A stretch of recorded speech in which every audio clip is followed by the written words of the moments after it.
Our earlier video taught you a few tips on the best way to read a textbook. If you haven't seen it yet, definitely go back and check it out. But if you have seen our previous video, you know how to go about reading a textbook and reading it in a way that will help you understand it better. You know what I think is even better than learning how to understand a textbook? Cake. Okay, just hear me out. Think of baking a cake like going to class. You know how to bake a cake, right? You follow a recipe. When you bake a cake, you should have a recipe with the ingredients to use and the correct measurements for each of those ingredients.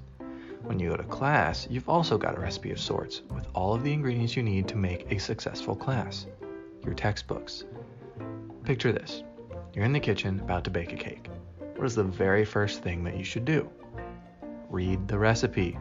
That way, you make sure that you have everything that you need to successfully make the cake. The same goes for going to class. The very first thing that you should do is read your recipe, or in this case, your textbook. Reading your textbook will give you all of the ingredients that you need to make sure that you understand the materials that are about to be covered in the class. Now again, imagine that you are baking a cake, but you decide to skip reading the recipe.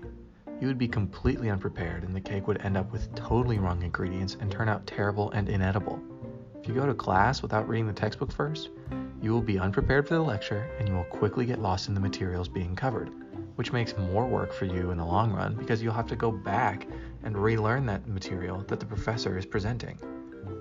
But if you have read the textbook before class, you will be better prepared to learn the material that the professor is going to teach, as well as be able to ask those questions that you came across when reading the textbook. On top of being better prepared to learn the material that the professor will go over in class, research has concluded that reading the textbook before class is a significant factor in higher test grade averages. Not to mention, you will also be prepared for any pop quizzes or tests that the professor gives.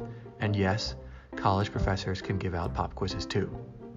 Now, if I'm not mistaken, you've got some reading to do, and I have some cake to find.